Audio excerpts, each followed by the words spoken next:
ও আমার একটা হৃৎপিণ্ড, সেটাই আল্লাহ নিয়ে গেছে। পরশুদিন বলছে, বাবা আমার একটা বরকা কিনে দাও। আমার স্যান্ডেলটা দেখে 3 বছর পুরাতন ছিঁড়া, কিন্তু আমি আমার স্যান্ডেলটা পাল্টাই না, সেলাই করে নেই, কিন্তু আমার বাচ্চাদেরকে আমি কষ্ট পেতে দেই না। শুধু একবার বলছে, বাবা লেচে খাবো। আমার মেয়ের মোবাইলে আমার নাম হলো 500 ছবি আছে।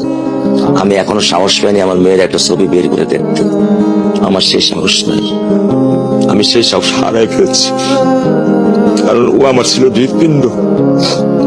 ওর জীবনে এমন কোন চাওয়া নাই যেটা আমি পূরণ করি নাই।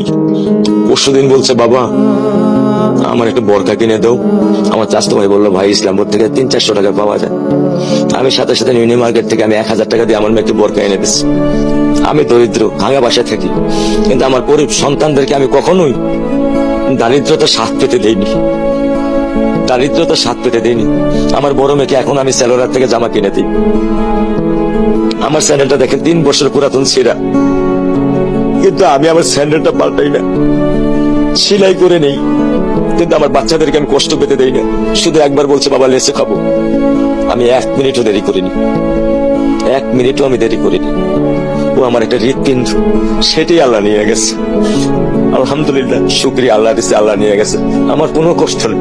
আমি তো চাইলে পারতাম না, অনেক দম্পতি আছে যাদের সন্তান নেই। আল্লাহ দিছে, আল্লাহ নিয়ে গেছে। আমি আলহামদুলিল্লাহ করি আল্লাহ গেছে। আমার কোনো কষ্ট নেই, আমার কোনো কষ্ট নেই।